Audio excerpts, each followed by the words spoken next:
ਜੋ ਬਿਟਕੋਫ ਤੇ ਕਸ਼ਨਰ ਆ, ਇਹ ਹੁਣ ਕਹਿੰਦੇ ਪਈ ਇਨਡਾਇਰੈਕਟ ਟਾਕਸ ਕਰਨਗੇ ਈਰਾਨ ਦੇ ਨਾਲ ਕਤਰ ਦੇ ਵਿੱਚ। ਤੇ ਈਰਾਨ ਵਾਲਿਆਂ ਨੇ ਹਜੇ ਹਾਮੀ ਨਹੀਂ ਭਰੀ ਹੈਗੀ, ਪਰ ਲੱਗ ਰਿਹਾ ਵੀ ਇਹਦੇ ਤੇ ਗੱਲਬਾਤ ਹੋਊਗੀ। ਤੇ ਓਮਾਨ ਵਾਲੇ ਪਹਿਲਾਂ ਹੀ ਕਹਿ ਰਹੇ ਆ ਵੀ ਜਿਹੜੀ ਹਾਰਮੋਜ਼ ਦੇ ਜਿਹੜੀ ਸਟੇਟ ਆਫ ਹਾਰਮੋਜ਼ ਆ, ਜੇ ਉੱਥੇ ਈਰਾਨ ਵਾਲੇ ਮਨੀ ਚਾਰਜ ਕਰਨਾ ਚਾਹੁੰਦੇ ਆ, ਫੀਸ ਲਾਉਣਾ ਚਾਹੁੰਦੇ ਆ, ਟੋਲ ਟੈਕਸ ਲਾਉਣਾ ਚਾਹੁੰਦੇ ਆ, ਤੇ ਉਹ ਅਸੀਂ ਪ੍ਰਪੋਜ਼ ਕਰ ਰਹੇ ਹਾਂ ਵੀ ਉਹਨਾਂ ਨੂੰ ਜਿਹੜੀ ਫੀਸ ਆ ਉਹ ਲਾ ਦੇਣੀ ਚਾਹੀਦੀ ਆ। ਸੋ ਜੇ ਫੀਸ ਲੱਗਦੀ ਆ ਤੇ ਇਸ ਜੰਗ ਦੇ ਵਿੱਚ ਫਿਰ ਈਰਾਨ ਵਾਲੇ ਕਿਤੇ ਫਾਇਦੇ ਦੇ ਵਿੱਚ ਰਹੂਗੇ। ਜੀ ਬਿਲਕੁਲ। ਤੇ ਉੱਦਾਂ ਕਤਰ ਦੇ ਵਿੱਚ ਜਿਹੜੀ ਮੀਟਿੰਗ ਆ ਉਸ ਦੇ ਲਈ ਕਹਿੰਦੇ ਵੀ ਤਿਆਰੀਆਂ ਖਿੱਚੀਆਂ ਜਿਹੜੀਆਂ ਉਹ ਜਾ ਰਹੀਆਂ US ਤੇ ਈਰਾਨ ਦੇ ਜਿਹੜਾ ਜੀ ਦੁਆਰਾ।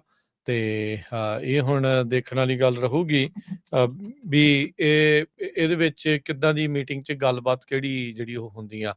ਉਹ ਤਾਂ ਜਿਹੜਾ ਸੀਗਾ MOU ਮੈਮੋਰੈਂਡਮ ਆਫ ਅੰਡਰਸਟੈਂਡਿੰਗ, ਇਹ ਦੋਨਾਂ ਧਿਰਾਂ ਦੇ ਵਿੱਚ ਆਲਰੇਡੀ ਸਾਈਨ ਹੋ ਚੁੱਕਾ ਆ। ਤੇ ਜਿੱਦਾਂ ਹਰਜੋਤ ਸਿੰਘ ਜੀ ਨੇ ਮੇਨ ਕਰਕਸਿਸ ਦਾ ਜਿਹੜਾ ਉਹ ਦੱਸਿਆ ਹੀ ਆ ਵੀ ਡਾਇਰੈਕਟ ਟਾਕਸ ਨਹੀਂ ਹੋਣਗੀਆਂ, ਇਨਡਾਇਰੈਕਟ ਹੀ ਜਿਹੜੀਆਂ ਹੋਣਗੀਆਂ, ਚਾਹੇ ਵਿੱਚ ਪਾਕਿਸਤਾਨ ਆ ਚਾਹੇ ਵਿੱਚ ਕਤਰ ਆ, ਉਹ ਜਿਹੜਾ ਉਹਦੇ ਵਿੱਚ ਹੋਣਗੀਆਂ। ਕੁਛ ਸਮਾਂ ਪਹਿਲਾਂ ਇਸਲਾਮਾਬਾਦ ਦੇ ਵਿੱਚ ਮੀਟਿੰਗ ਪਹਿਲਾਂ ਹੋਈਆਂ ਸੀ, ਉਦੋਂ ਕੋਈ ਗੱਲ ਨਹੀਂ ਸੀ ਬਣੀ। ਫਿਰ ਜਿਹੜੀ ਸਵਿਟਜ਼ਰਲੈਂਡ ਦੇ ਵਿੱਚ ਹੋਈਆਂ ਤੇ ਹੁਣ ਕਤਰ ਦੇ ਵਿੱਚ ਹੋਣ ਜਾ ਰਹੀਆਂ ਆ। ਤੇ ਜੇ ਹਰਜੋਤ ਸਿੰਘ ਜੀ ਪੱਕਾ ਹੀ ਟੋਲ ਉੱਥੇ ਉਹ ਲਾ ਕੇ ਬਹਿ ਗਏ ਤਾਂ ਫਿਰ ਈਰਾਨ ਤਾਂ ਓਮਾਨ ਵਾਲੇ ਦੋਨੋਂ ਹੀ ਬਹੁਤ ਫਾਇਦੇ ਦੇ ਵਿੱਚ ਰਹਿਣਗੇ, ਕਿਉਂਕਿ ਜਿਹੜਾ ਸਟੇਟ ਆਫ ਹਾਰਮੋਜ਼ ਆ ਉਹਦੇ ਇੱਕ ਪਾਸੇ ਈਰਾਨ ਆ, ਦੂਜੇ ਪਾਸੇ ਓਮਾਨ ਆ। ਤੇ ਉਹਨਾਂ ਦੋਨੋਂ ਮੁਲਕ ਇਸ ਟਾਈਮ ਇਹ ਸੋਚ ਰਹੇ ਆ ਵੀ ਆਪਾਂ ਜੇ ਹੁਣ ਦਬਾ ਦਬੂ ਪਾ ਕੇ ਇਹ ਕੰਮ ਜੇ ਚਾਲੂ ਕਰਾ ਲਈਏ ਤਾਂ ਆਪਣੇ ਵਾਰੇ ਨਿਆਰੇ ਜਿਹੜੇ ਇਸ ਦੇ ਵਿੱਚ ਜਿਹੜੇ ਹੋ ਜਾਣਗੇ।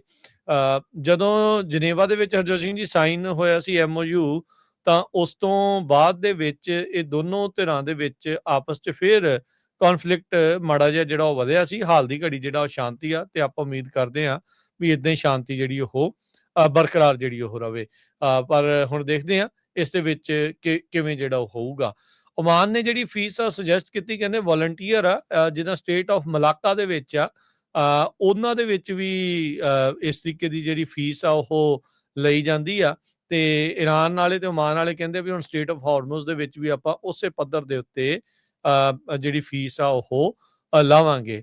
ਈਰਾਨ ਵਾਲਿਆਂ ਨੇ ਇਨਸਿਸਟ ਕੀਤਾ ਆ ਵੀ ਕਹਿੰਦੇ ਵੀ ਉਹ ਮੈਂਡੇਟਰੀ ਤੇ ਜਿਹੜੀ ਆ ਉਹ ਹੋਣੀ ਚਾਹੀਦੀ ਆ, ਵੀ ਉਹ ਮੈਂਡੇਟਰੀ ਫੀਸ ਜਿਹੜੀ ਉਹ ਲਾਉਣੀ ਆ। ਓਮਾਨ ਵਾਲੇ ਕਹਿੰਦੇ ਵੀ ਵਲੰਟੀਅਰ ਜਿਹੜੀ ਉਹ ਹੋਵੇ, ਤੇ ਕਹਿੰਦੇ ਵੀ ਜਿਹੜਾ ਵਾਟਰਵੇ ਆ ਉਹਦਾ ਜਿਹੜਾ ਰਿਟਰਨ ਆ ਉਹ ਫ੍ਰੀ ਨਹੀਂ ਹੋਊਗਾ, ਪ੍ਰੀ ਵਾਰ ਸਟੇਟਸ ਦੇ ਵਾਂਗੂ। ਸੋ ਉਹ ਮਾਇਆ ਜਿਹੜੀ ਆ ਇੱਥੋਂ ਰਾਸ਼ੀ ਆ ਉਹ ਇਕੱਠੀ ਕਰਨਾ ਜਿਹੜੀ ਉਹ ਈਰਾਨ ਵਾਲੇ ਜਿਹੜੇ ਹੁਣ ਚਾਹ ਰਹੇ ਆ।